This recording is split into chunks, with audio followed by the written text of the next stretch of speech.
Hey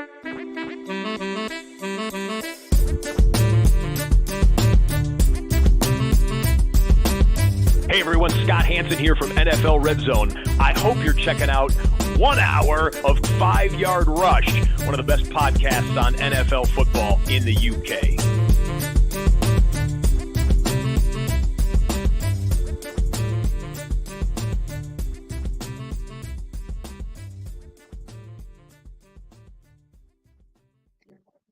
Hello, Rush Nation, and welcome to the 5 Yard Dynasty podcast. I'm your host, as usual, Liam, or at the FSA Tweets on Twitter, and you can see today I am joined by Antonio, one of the 5 Yard Dynasty writers, and he's also the co-host of Play Action Pass podcast. Antonio, or at FF_LightsOut7 on Twitter. How are you doing, buddy? It's been a long time since you've been on. It has been. It's been too long, Liam. I'm very well, thank you. I'm just getting over the Super Wildcard weekend, which is great, and ready to talk some Dynasty with you.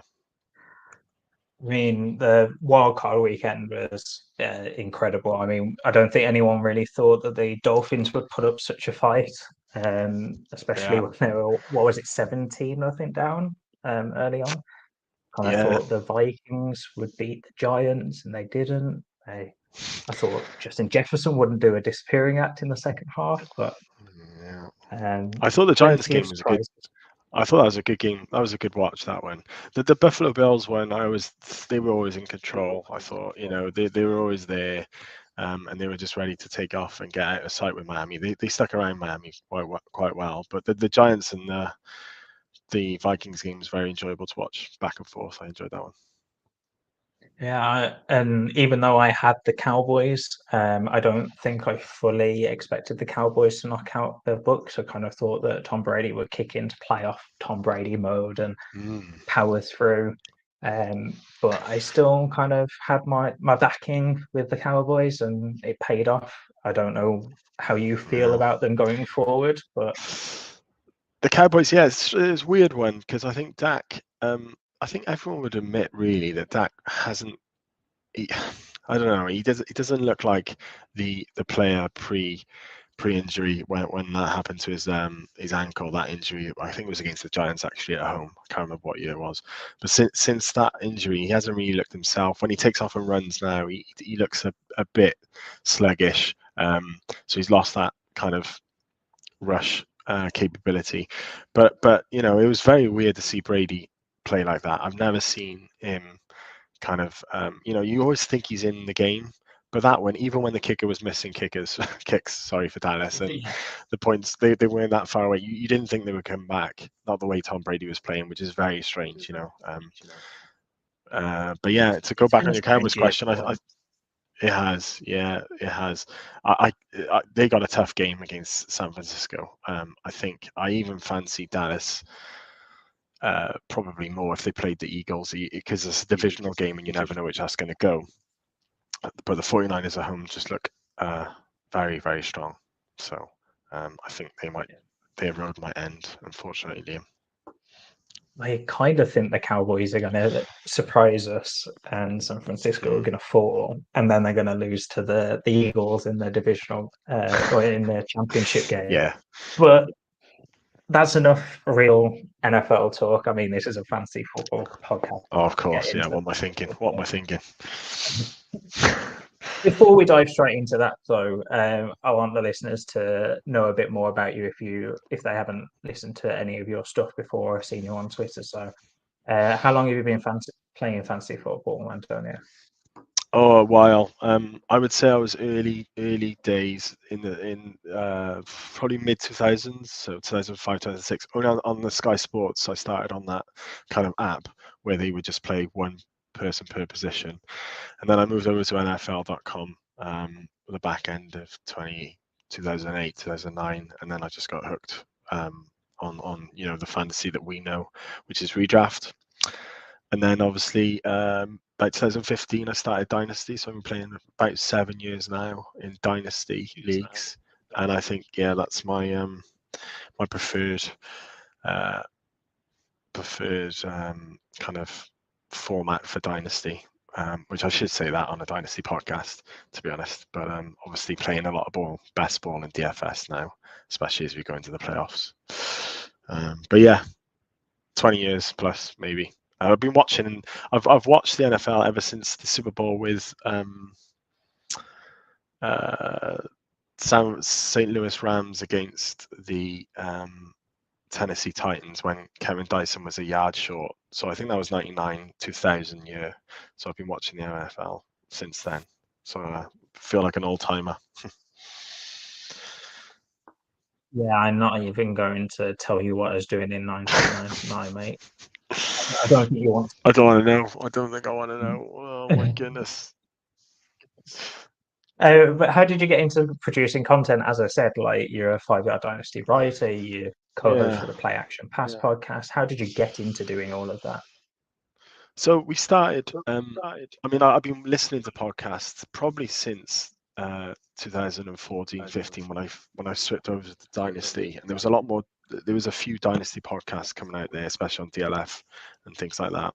And a couple of years after that, our redraft league, which I said was going from 2011 or 2012.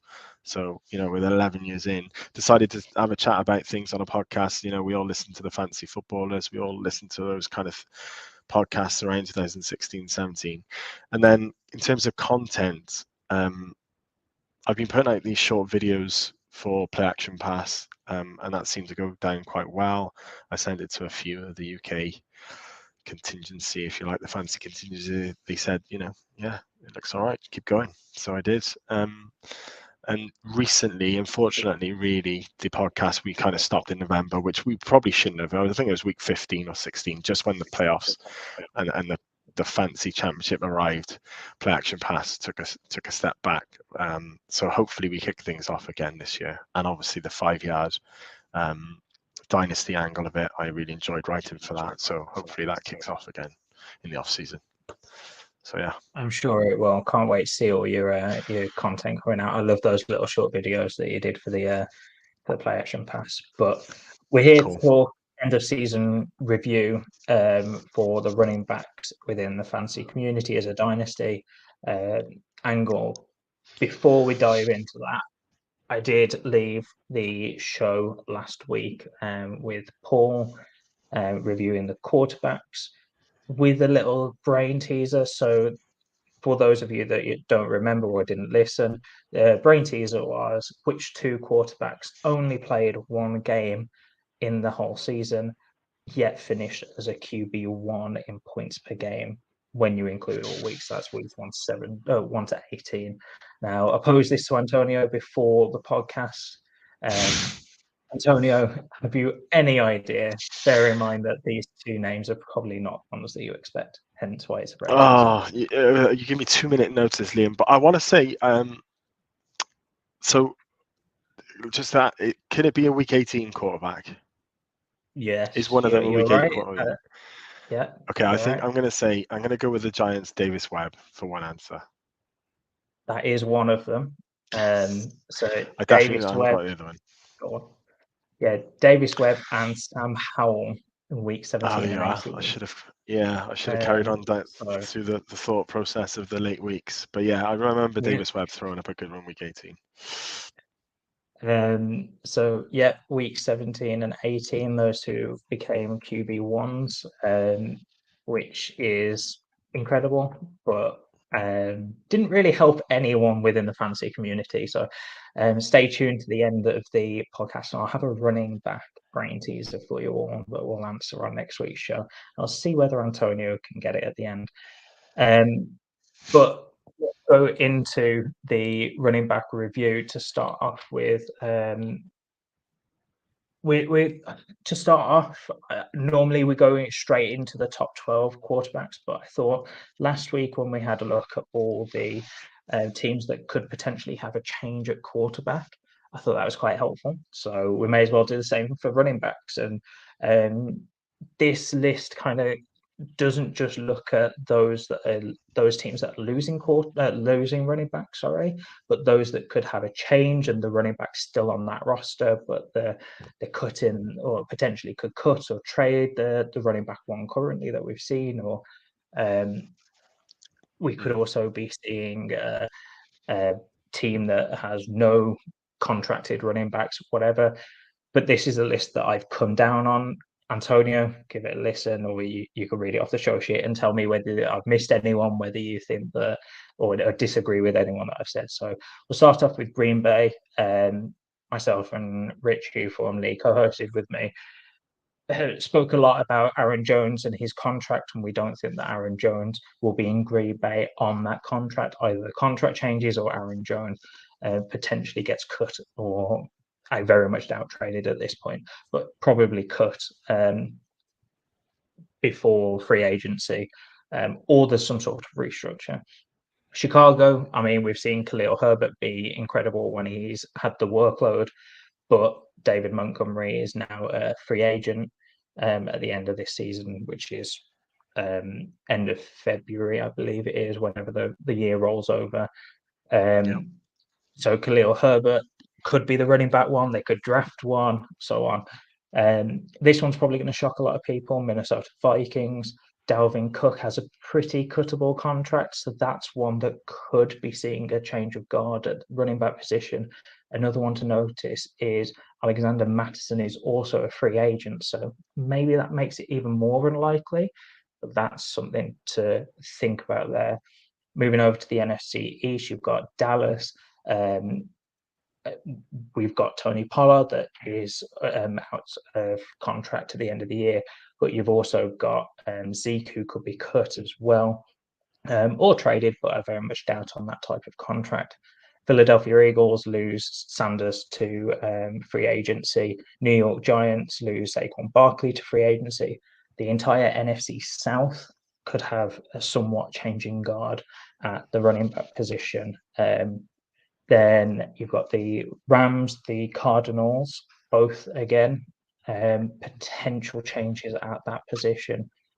Cincinnati Bengals, this is one that I kind of hazardly put on there, and the Cleveland Browns both have contracted running backs, but both have cuttable contracts. So the dead cap is significantly lower than the cap hit on this year. The Dolphins, question marks completely over their running back room. Buffalo, I put this one on there because I wanted to talk about James Cook a little bit, but I'm sure we can come on to that a bit later. And James Cook and Naeem Hines both under contract there, but we've seen Devin Singletary there for 4 years now. I don't think that Buffalo are going to bring him back, so maybe they draft a late round running back, but I kind of expect James Cook to be the lead there, and he's a sneaky buy for me at the moment because I don't think many people have caught on. Tennessee Titans with Derrick Henry, again, cuttable contract, older running back. The Raiders are losing Josh Jacobs to free agency. Kansas City, we've seen their complete confusion at running back position. I mean, we've seen Isaiah Pacheco could become the lead man there. You've also seen McKinnon score, I think it's like 7 or 8 touchdowns in the lead up to the playoffs. So we have no idea what's going on there. And Clyde Edwards-Helaire comes back from IR and should be back by the start of next season. And then the last one I put on here, again, kind of like Cleveland and Cincinnati, is the Los Angeles Chargers with Austin Eckler. This one, I'm pretty sure they're not going to move on from Eckler with the type of season he had, and he's already on a lowish cap hit of like 7 or 8 million. And they only save about 6 by getting rid of him. And with that 6 million, they're not bringing in another running back that will replace that type of production. So I don't think they're going to move on, but it's a possibility with the contract he's on. Is there anyone that I missed that you kind of thought of, or do you disagree with anyone? No, I agree with most of them. I'll circle back. That Miles, I don't think you mentioned Miles Sanders or the Eagles. I might have missed it if you did. I did, yeah, but you did Sanders mention it. Okay, fine. Yeah, because that is obviously a very kind of profitable place for a running back, I would say. Although they did like to switch them in and out this year. I feel like if they do put a workhorse back in Philadelphia, or one of these free agents goes there, someone like a Josh Jacobs, and they pay them to be the workhorse back, I think that's a very good spot to land. So I'm going to probably keep my eye on what happens with Miles Sanders. Maybe they bring it back. I don't think they will. I don't think. We'll see what he does in the playoffs, but my gut feel is they won't bring Sanders back. So that's probably a position I'll be watching. And I think you mentioned what was the one? Aaron Jones early on. So you and Rich, I know I know where you and Rich stand on this. But so can I just ask, if Aaron Rodgers comes back, does that change your mind on whether or not they cut him or not, in your opinion? It does, yeah. And I think that if Rodgers comes back, then Jones is signing a restructured contract. I think that they're more likely to cut him if Rodgers doesn't come back, because they'll start the rebuild with AJ Dillon under a rookie contract, Jordan Love under contract. But Yeah, if I agree. Rodgers comes back, then I expect a restructure there. Yeah. Okay. So that is one to watch. Maybe we watch Rodgers rather than the running backs there, because they won't cut Aaron Jones until later on in the season. But they'll make a decision with Rodgers early, I can imagine. Although he does like to string it out a little bit.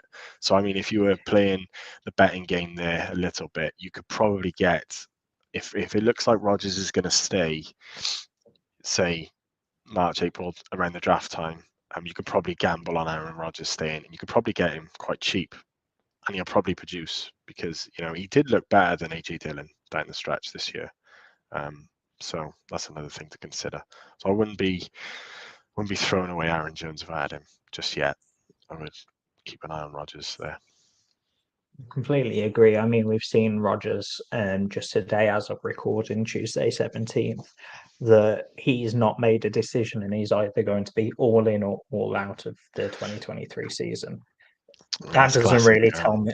That doesn't really tell us anything, does it? No, and I think he did something similar last year, didn't he? And then he brought Randall Cobb back. Yeah, he did. So. The great Randall Cobb on an extortion contract. Yeah, because he would change a few games by himself. Although he did have that one monster game, didn't he? Was that against Cardinals where he ended up scoring? He's had a few good games, and I understand what he was saying, but at that type of contract, it was ridiculous. Yeah. Coming back to the Philadelphia Eagles, I'm looking at their cap, and they've got about 10 million in 2023 cap space. But when you look at the free agents that they're losing, like Fletcher Cox, Robert Quinn, Brandon Graham, Javon Hargreaves, Jason Kelsey, James Bradbury, Kaiser White has been quite good. Most of those players are old as well. Just older anyway. I haven't got their ages in front of me, but just reading off that list, they're not going to bring all those back for sure. I mean, you've got Javon Hargreaves Javon Hargreaves, is 29, nearly 30. James Bradbury is 29 and a half. So all of these are going to be 30 or over. You also lose Miles Sanders and Chauncey Gardner-Johnson at the end of the season. Looking at their free agents, I can't imagine they're bringing in a huge running back. I can imagine they'd draft one. That's why I wanted to bring it up, because they have a lot of big name free agents that are going to cost quite a bit to re-sign them all. So they can always restructure, but that's going to be an interesting team to watch, especially at the running back position. But let's dive into the first segment. So that is the top 12 running backs. Now, I've done this by points per game, as I did last week, using 4 games minimum, but there's no running back with less than 4 games, luckily. So I whiz through these. These are going from 1 to 12. So that's Austin Eckler at running back 1, CMC, Josh Jacobs, Derrick Henry, Saquon Barkley, Tony Pollard, and then Breece Hall, who had 7 games, came in at running back 7. Nick Chubb, Joe Mixon, James Conner, Aaron Jones, and Leonard Fournette. Before we dive into a lot of these names, I wanted to quiz you a little bit. Sorry for the short notice, but I wanted to quiz you a No little bit. worries. Out of all of those, how many do you think are 24 or under? Out of those 12 names, Without looking, 2. one. So you were close. One. Oh, I'm pretty close. Yeah. Was that Bruce Exactly. Hall? Yeah. Bruce Hall. Yeah. Then there's one 25-year-old, which is Josh Jacobs. There are two 26-year-olds, which is Saquon and Pollard. And this is talking at the start of next season. Sorry, I should have clarified that. But at the start of the 2023 season. And then the rest of that list. So there are 8 running backs that are 27 or older going into the 2023 season, or at the beginning of the 2023 season. That's pretty incredible, isn't it? Really notable. Yeah, that is. I was looking and I thought, oh, they're all kind of older running backs. And the more that I looked at it, the more I'm thinking we're due a change in. I keep saying it about changing guard at the fantasy running back top 12. I can imagine a few of these are going to hang around a little bit more, but how many of these names do you actually expect to see at the top 12 next season? Just something to consider. Yeah. So I think there's a few safe ones. I think Eckler, McCaffrey, Barkley sounds safe to me from the older crop. Yeah. Obviously, we're going to take injury out of this, are we? Because that's pretty impossible for running backs. It could happen. It could happen at any time. But there's a couple I would think that would break in, and I don't know if this is the next segment, so I probably won't spoil that yet. But I'm just thinking about the older ones that drop out. So James Conner is an interesting one. I think he when healthy, they gave him the workload. I think he had the highest percentage snap percentage for a running back when healthy. And I just don't think so. I think they start the year. The Cardinals are going to start the year without Kyler Murray. They got a new offensive coordinator, and with James Conner's new head coach. That's what I meant. Sorry, good shout. Kingsbury will become an offensive coordinator. That's what I was thinking. Wherever he goes next, probably. But I can't imagine someone coming in and saying, right, James Conner, 95% snaps next year. I just don't think it's going to happen. No head coach is going to do that, in my opinion. So I think that is one that will drop out of that because he relied on volume alone, really. He did look good, though. I mean, I don't know if it was because he took some time off with an injury in the first half of the season, but he actually looked quite fresh down the stretch. But I don't think that he carries on. And the same goes for Leonard Fournette. And I think with Fournette, it's really been the kind of checkdowns from Brady that's kept them afloat because he was losing time to Rachaad White. And actually, the funny thing is, Fournette was actually scoring the same amount of points when he was even the lead back compared to when he went into a 50-50 split with Rachaad White. So that just means, he had a role and he was catching passes from Brady, but his kind of running between the tackles has disappeared. So there's 2 names there, I think, that will slip straight away out of the top 12 for confidence next year. Yeah, I can see both of them. The other one is Tony Pollard that I think will drop out. So we might disagree on that one. Agent. Well, so are you in the camp that Zeke can't be cut, I guess, and Pollard can't be kept next year? They're not going to keep them both. Is that right? Let me look at the contract 1 second. I think that the issue is Pollard. I don't see him as a lead back. I see him as a 1B pace guy. $5 million. They save $5 million pre-June 1st, and then they'll say nearly $1 million post-June 1st. Okay. I think it'll depend. That pushes a bit of cap into the 2024 season, which I don't know whether Jerry Jones is going to want to do. So let's call it $5 million cap space, as well as losing Pollard. I think you could potentially bring Pollard back with that $5 million and look very similar to what you did this year. But I don't think that that's what Jerry Jones will do. It's just not just not him, is it? Yeah. I think it's tough for Pollard in.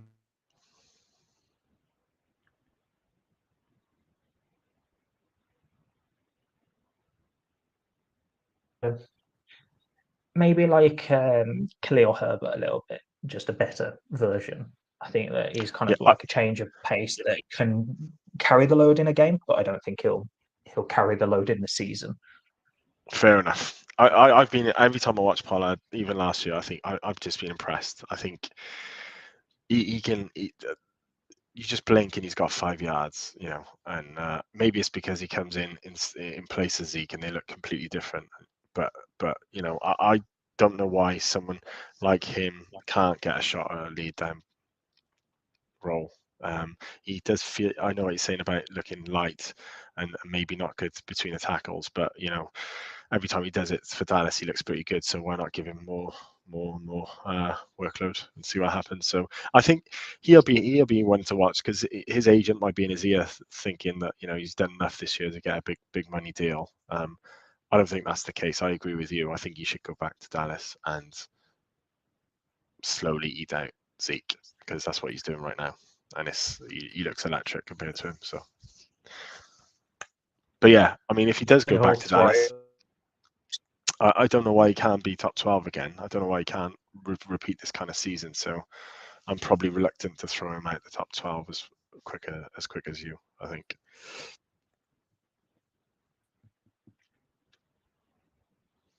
I know we've just started to just dive into these, but I think the main issue for him is the running back market. You see Josh Jacobs, Miles Sanders, Saquon Barkley, even Jamal Williams is on there, Raheem Mostert. There's a few guys that you can kind of see in that lead or somewhat 50-50 role, 1A, 1B role. Do you say and Kareem, I think that's the issue as well as the... as well? No, I didn't. Kareem Hunt's a great shout as well. You're seeing a lot of guys. Is Damian Harris? Potentially. Is Damian Harris for New England Patriots a free agent? I think he might be as well. I believe. Yeah, he is. Yeah, and you've got. I mean, Donta Form shown himself to do well in spots. I mean, I'm not saying all of these guys are going to be brilliant and they're all going to take that 1B role. Again, yeah. I've scrolled down the list a bit more. You've got Devin Singletary, Damian Harris, David Johnson, Alexander Mattison. I think this kind of goes into the situation where what we find fantasy players and dynasty players do, and try and shoehorn everyone in as a wide receiver 12 or a running back 12, and then you run out of spots and you end up having 15 to 20 That's so true. Top 12 guys. I think people are trying to do that with the 32 running back roles or workhorse roles. They're trying to shoehorn too many people in, and I think Pollard, amongst a lot of the guys we've just mentioned, obviously Barkley isn't going to be a 1A, 1B. I would hope that any team that wants to do it, but I think there's not enough roles, especially with the new running backs coming in as well. Yeah, I know I've not mentioned it on this pod, but you've got Bijan Robinson and a few of the other guys like is it Gibbs? Jamar Gibbs. I mean, I'm doing my tape break downs at the moment in model, but these are guys that are going to come in and demand workload like Breece Hall did, and I'm expecting somewhat of a between a 2022 and a was it the 2020 class where we had about 5 or 6 new guys come in that were great, like it was the Clyde Edwards-Helaire, Jonathan Taylor class. I think that was 2020. And I think we're going to see a lot of running backs come in and demand some sort of role. So I think there's just not enough jobs. That's where I'm going with that. It is a shame though, because he's shown it. You know, you listed all those that you Devin Singletary, Damian Harris, and all that. That's fine, but Pollard's actually shown that he could belong in the top 5 points per game, whereas those others haven't. So that's the only thing.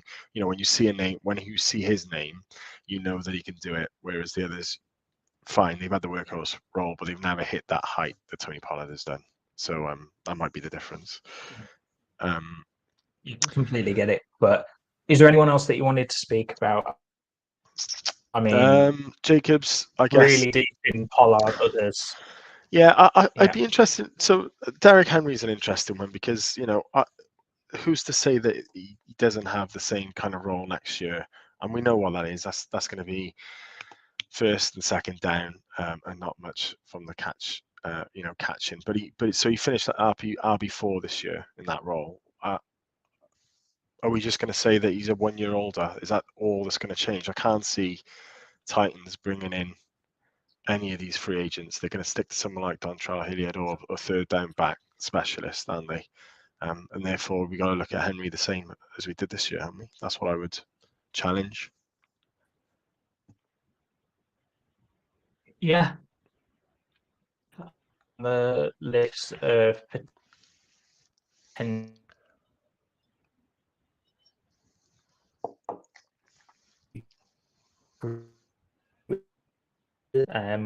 or tradable.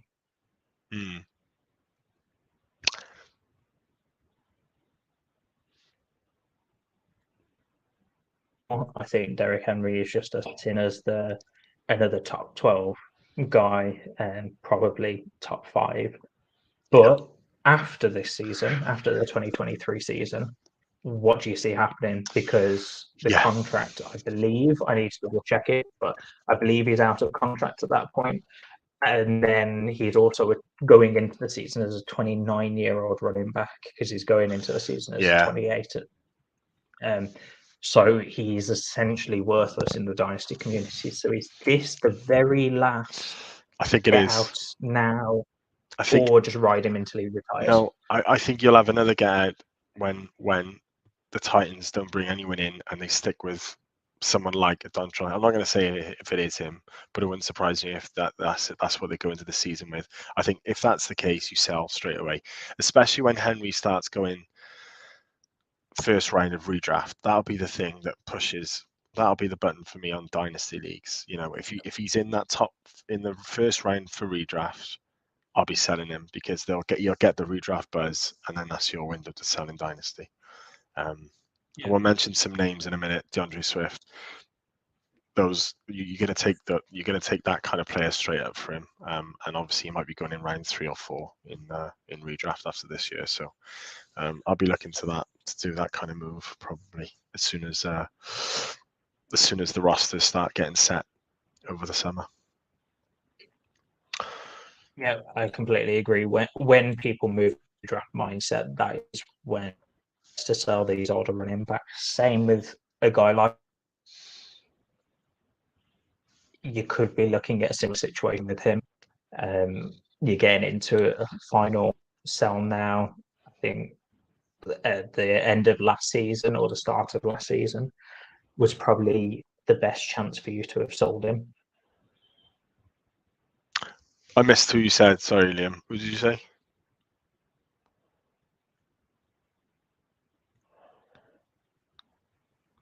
Missed you again. Am I cutting out by any chance? Austin Eckler. Eckler. No, I think. Yeah. So interestingly with Eckler, I mean, again,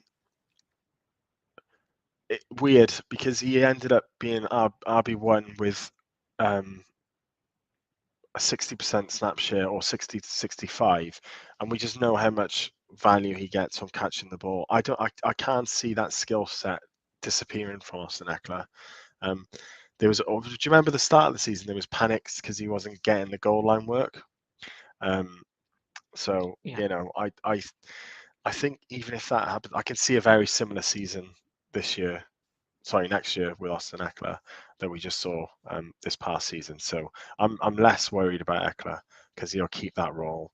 And the likes of Jerick McKinnon has shown that the pass catching role is very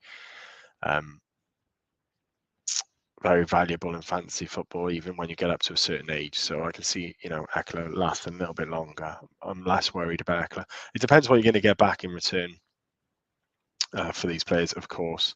But, I'd be willing to sell Henry before Eckler. So what would you be looking for?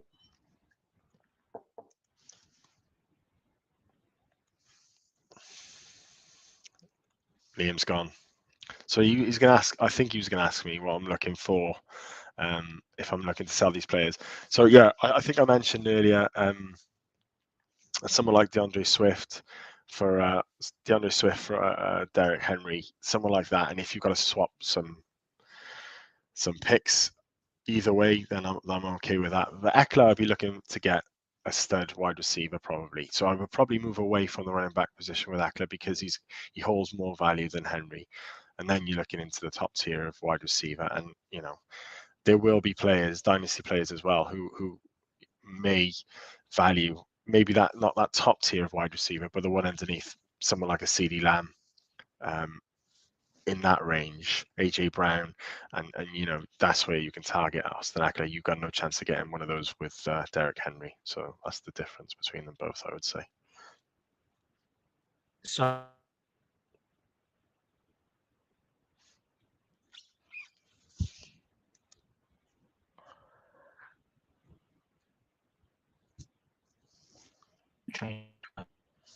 Nick Chubb, and I don't think it's going to happen again. Just a guy that has a cuttable contract or a tradable contract. But we started to see his usage trail off. I mean, he was basically money for any through the Jacoby Brissett portion of the season. But when Deshaun Watson came in, he became a running back 3 after being he was near enough to running back 1 overall over the Jacoby Brissett portion of the season. So Nick Chubb is someone that I'm very interested in going forward because he's just a complete unknown going forward. Is he going to gain that running back 1 overall upside every week? Is he going to carry on around this running back 24 to 36 range like he was at the end of the season? I think he's just an interesting guy that I don't think you can move on anymore. No, I think he's worth a gamble. So there are players like Mixon and Chubb are very interesting, aren't they? I know they're back to back in the list that you said, but you're more likely to take a gamble on someone like Nick Chubb than Joe Mixon, just because for pure out and out running ability, Nick Chubb has got that and has still shown that he can do it. Whereas Mixon has looked a tad slower this year through the whole, and he's losing the catching role to Pirine. I don't, the coaching staff are not going to change in the Bengals. So Mixon, that's how they view Mixon. He's not that good pass protection. I think they brought that up actually recently on the playoff game. So yeah, whereas Nick Chubb's not going to lose his running ability. He might get a bit slower, might get a bit older. Well, he is going to get a bit older, but so through the hole. But he just with a full season as Deshaun Watson, I think you take a gamble on Nick Chubb, and where you don't do that on Mixon. Yeah. I think. So let's move on to the outside of the box. Spoken about the top 12 at the running back position for points per game. I wanted to talk about some of the guys that won't be captured in that, and especially as a running back is a lot more broader than the quarterback position. The first guy you've already mentioned is DeAndre Swift. Now, it's curious you're saying that you should try and sell Henry for DeAndre Swift at the start of the season, maybe when there's a lot more hype around Henry scoring points. And my question that I put on the show sheet is, do you look to sell now on DeAndre Swift? And the reason I put that is I could be quoted at the start of the season or in the middle of the season when DeAndre Swift got injured again of, I'm done with DeAndre Swift. I'm done with his career trajectory. I loved him as a talent. I loved him as a prospect coming out. But he just gets injured and he's never on the field. When he is, he's great. But when he's not, or the issue is he's not way too often. Jamal Williams took a lot of touchdowns, and I know that people are saying or could say that Jamal Williams isn't going to be there next year. So does Swift get that uptick? I mean, touchdowns are sticky. Where the running back position are going to get all of those touchdowns in 2023? No one really knows. But my question, I suppose, is not only do you sell now that he's going to be healthy, he had a good end of the season, but is he also kind of like a Joe Mixon copy, a Joe Mixon kind of No. clone in terms of his career trajectory, because Joe Mixon spent first 3 years of his career injured and frustrating fantasy players, and then had a Yeah, massive spike and had a I can see massive that. blow up into the fantasy community when people had started giving up. So, do we see that with Swift, or do we think it's a So time to I get think out? no, I think he's a strong buy. So this is the thing with these players we're going to see. We're going to see a difference of opinion on some of these, and that's great because that you see trades because of that, don't you? You know, if I think Exactly. Swift's a Yes. buy and you think he's a sell, bang. You know, it's great. This is the whole point of Dynasty. The reason why I think he's a Completely. Yeah. buy because I watched the Lions a lot because you know they were fun to watch for starters. And when he was on the field, the ball was like a magnet to him, honest to God. And I don't know whether that's golf, you know, nothing open downfield, but or whatever, or they said, right, Swift is in, he's having the ball. And that's why, you know, he produced so much fantasy points being on the field so little.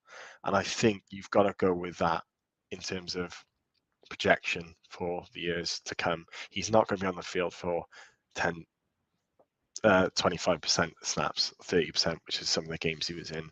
Even if Williams is there next year, you've got to gamble on him getting more of a run out on the field, and therefore the fantasy points will come. The other thing is obviously the less time he you know he's on the field now, the more kind of fresh legs he has. He can break it at any point, you know, and pass catching back. He's probably in the top 5 for me. Eckler, McCaffrey, and I think Swift's in the top 5. So yeah, he's a buy for me, and buy now is a good idea. The only thing is, I would bit of warning probably is, you know, even if Jamal Williams doesn't come back, the blueprint obviously worked for that kind of running back. So you've mentioned loads. Damian Harris is another type. Donta Foreman. Who's to say, okay, right, Jamal Williams is not in the picture, we'll just put a clone Donta Foreman in there and he's the goal line back. So I think actually there might be another buy window after free agency when something like that happens. And that's the time to buy, probably. But I would be buying. So we'll see. He went into the season in August as the running back 3 in DLF ADP. He was the consensus running back 3. He was my running back 3 as well. This is the thing. He's let people down. But then exactly, and that's why I say I'm almost at the point where I want to sell him, but I don't. It's not because he's disappointed me because of play. He's disappointed me because he can't stay healthy, and I've had him for 2 years, and it's getting to that point where I don't think he's going to stay healthy. And injuries are sticky. You're never going to be able to. You're never going to be able to predict injuries, but it's just getting to that point where it's getting a bit too much for that, and I kind of want a return on investment, and if that means selling, maybe that's an option, but I'm not underselling right now.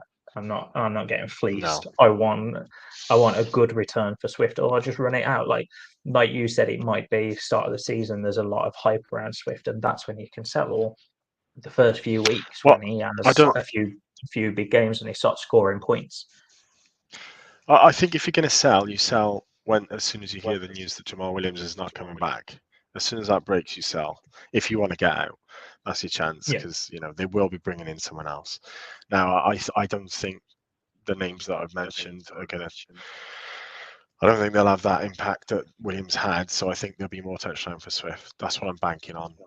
What did he finish this year? RB17 was it? Did I see that?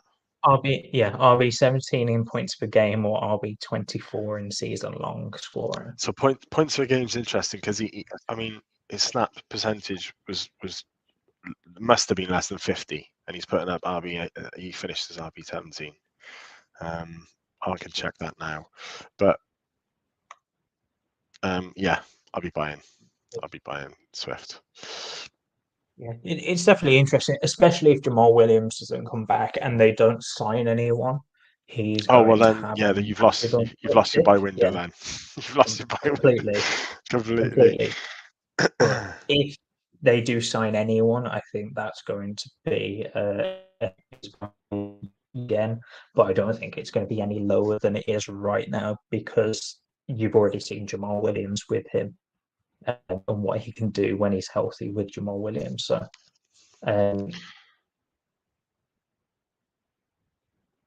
Out. He was the RB24 in DLF ADP in August. He's now the running back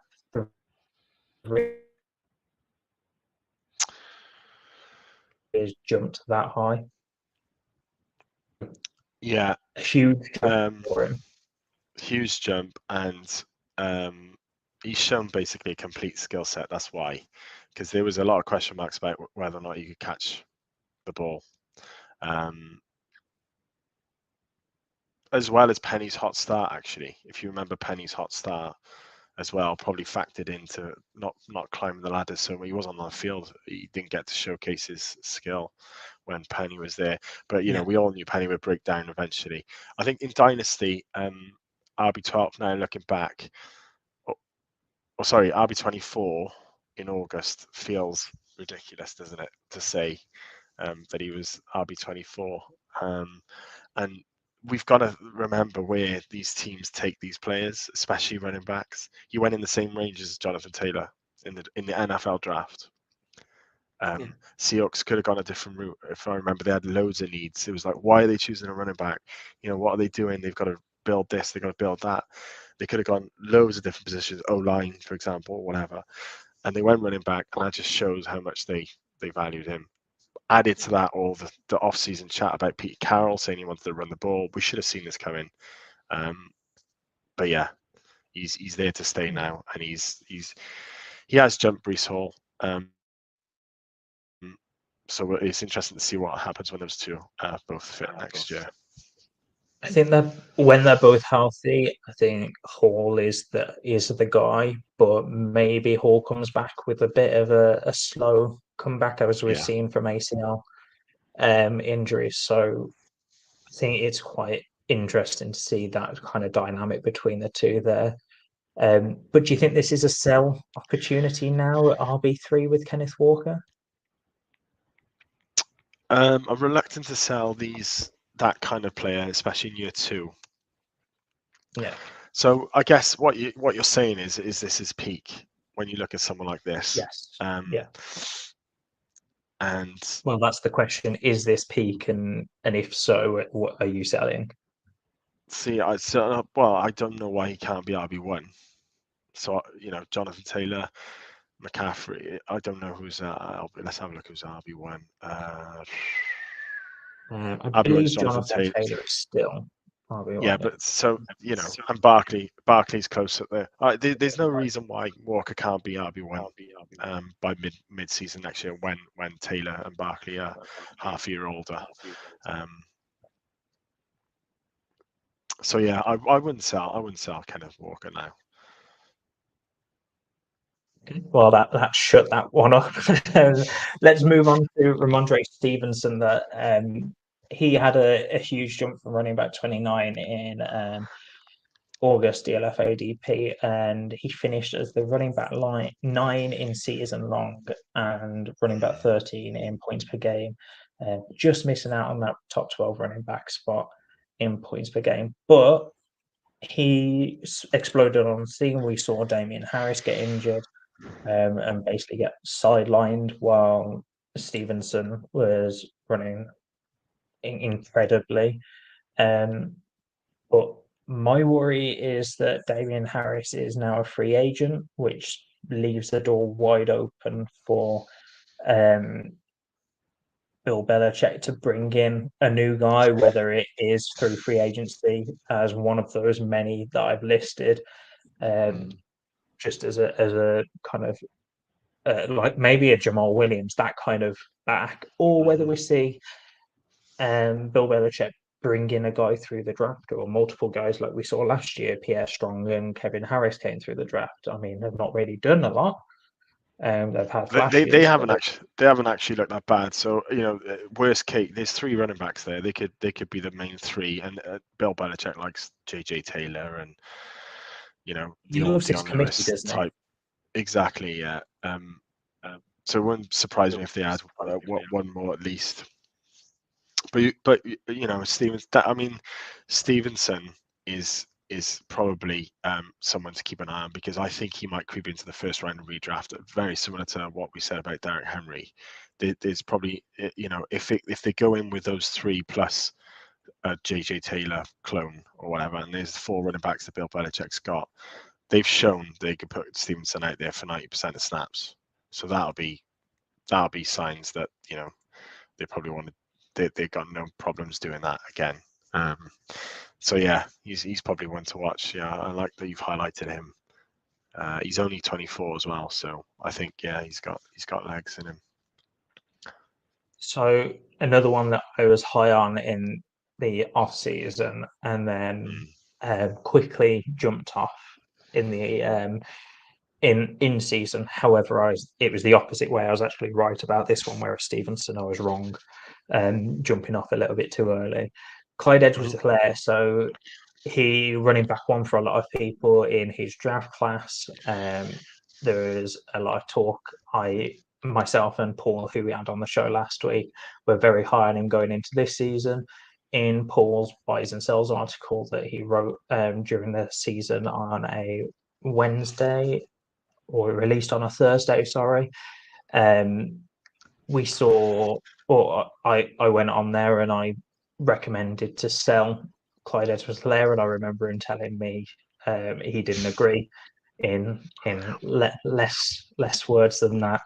And we had a bit of a discussion about it, but it was the right call, yet for the wrong reasons. I didn't think that Clyde Edwards-Helaire would have 5 strong weeks and then all of a sudden lose favour and then get injured and put on IR for the rest of the season.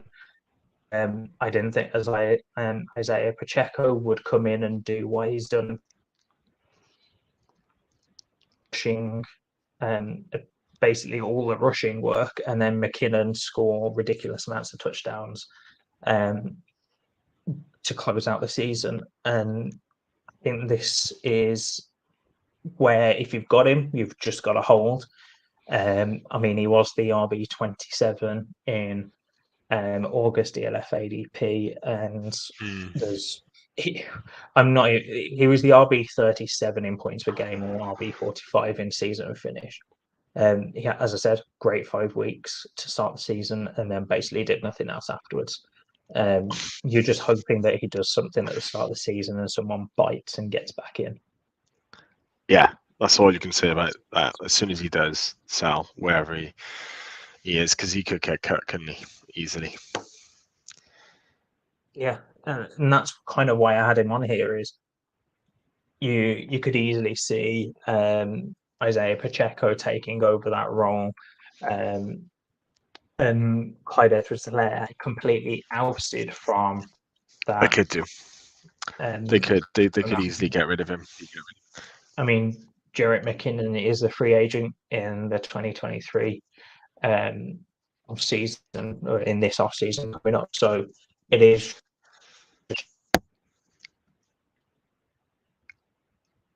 You see a new running back brought in through the draft, through wherever McKinnon could be re-signed. I think Clyde Edwards-Helaire is kind of done in Kansas City, however that happens. I don't think he's going to return any value while he's in Kansas City. I think he needs a fresh start somewhere else. Agreed. Last one we've got on the list for you, Antonio, is Jonathan Taylor, the running back 1 overall, and it was by quite a distance in August. It was a tier of his own. There was no one else close to him. We thought he would be kind of like a Christian McCaffrey, style running back where he was a clear running back one and just kind of took off from there and never really fell from grace. And yeah, he did. He fell from grace in his in this season. So he ended up dropping down to the running back 19 in points per game. He did have injuries here and there. Mm-hmm. There was a lot of question marks around the Colts this season with the quarterbacks. I think there was 3 different starting quarterbacks. There was 2 different head coaches. You had the interim Frank Wright got injured, and then you had the interim Jeff Saturday. There was a lot of question marks, and that offense did not look functional throughout the entire season. I think that offensive line as well was a big question mark. They paid a lot of money to that offensive line and didn't get what they paid for.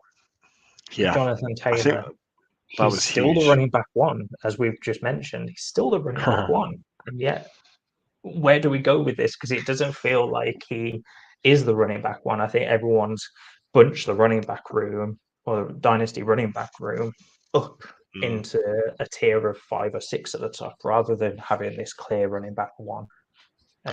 But yeah, I mean, if you believed in Jonathan Taylor before, you've got to buy him now because his price has dipped. That's the only way you can think about it. You know, you're not going to sell him. You're not going to sell him now because he's dipped so much. And also, he is an out-and-out workhorse, and I think someone will come in that head coach position, realize what he did a year ago, and go back to what worked for the Colts. I just believe that he'll get back to what he's shown us. He's too young to fall off, so he's a clear buy for me. And you should probably do it soon, I think, before the hype starts up again, and they bring in some offensive mind there. You get, I don't know who they're going to get, maybe in the draft, a new quarterback in the draft, because Matt Ryan's finished there, isn't he? So yeah, we'll see. We'll see what the Colts do, but they go back to winning. How they won was through Jonathan Taylor, and if we're presuming he's going to come back healthy next year, so he'll be at the top of drafts again, and therefore, he's 23, 24. He's got to be up there. He's got to be a buy in dynasty. Has to be. I think that's partially what.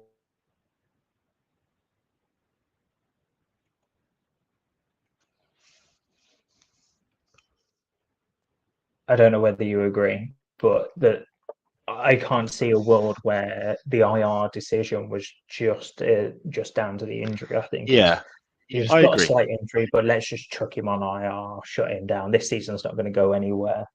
I agree. I mean, I watched the play because I had it. It was championship week, wasn't it, or the one before?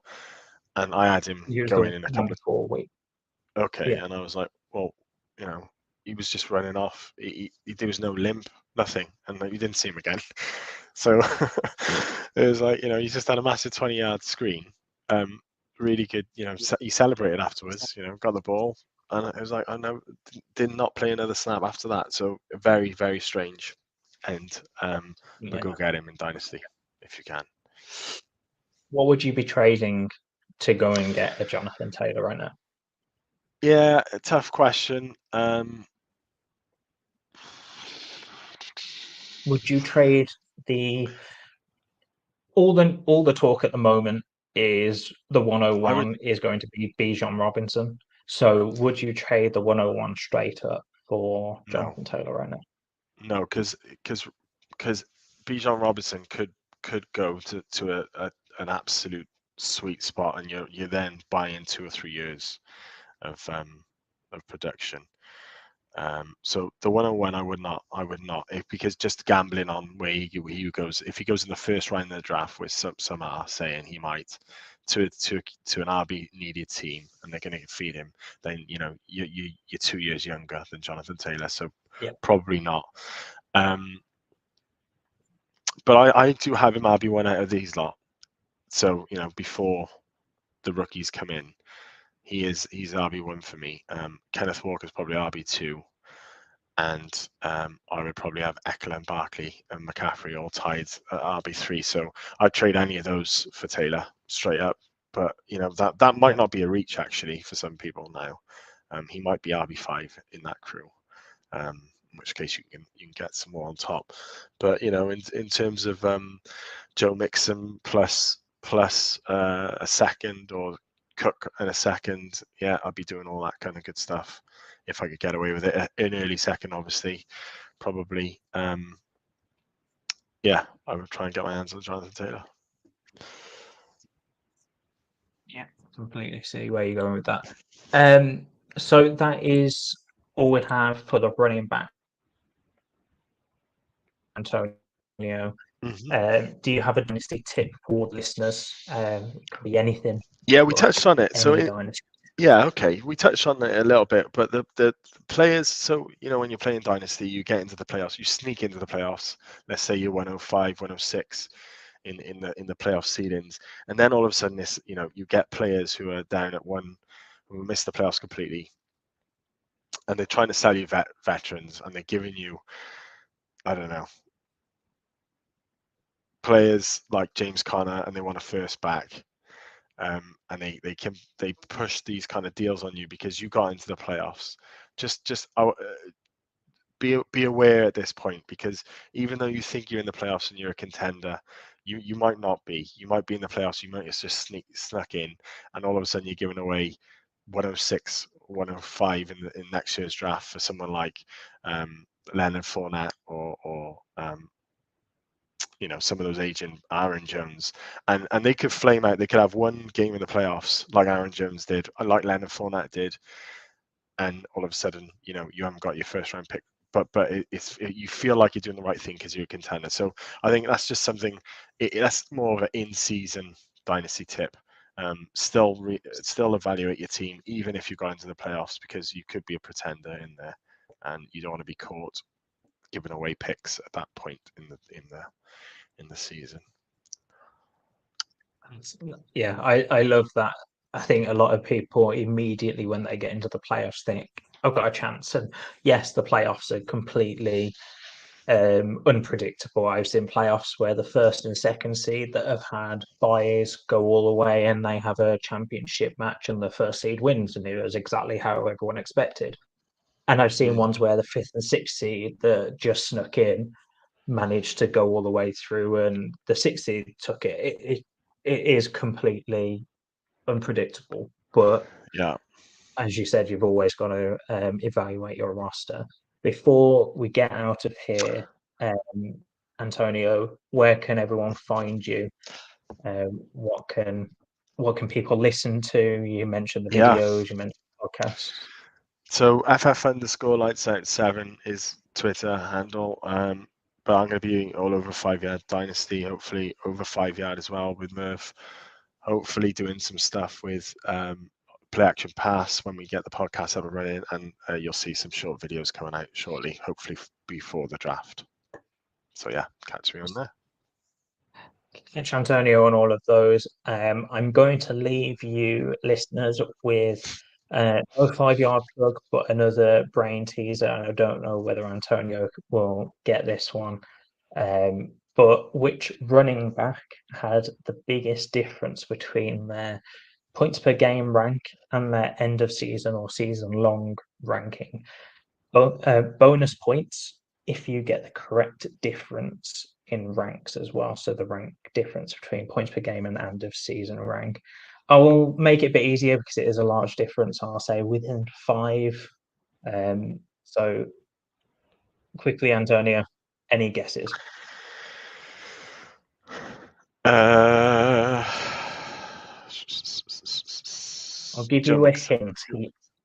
No, I'll give you a hint. It was someone that didn't play many games at all. So an injury. Breece Hall. No. So I'm going to leave that with you, listeners. Leave it. It is someone that you probably won't think of. So think of those names in the back of your mind that you probably haven't thought about for ages, if not ever. Maybe surprised you 1 week or 2. But which running back had the biggest difference between their points per game rank and the season long rank? Bonus points if you can guess the correct McKinnon in the history. No, you're close. That was the last one. All right, I'm done. And if you get the difference between 5 ranks, I'll let you have the bonus point. But that is everything we have for you listeners. So that is the end of the show. Until next week, thank you, Antonio. And remember, thank you very much. Be aware in the fantasy football playoffs and always evaluate your team. See you later, guys. Bye.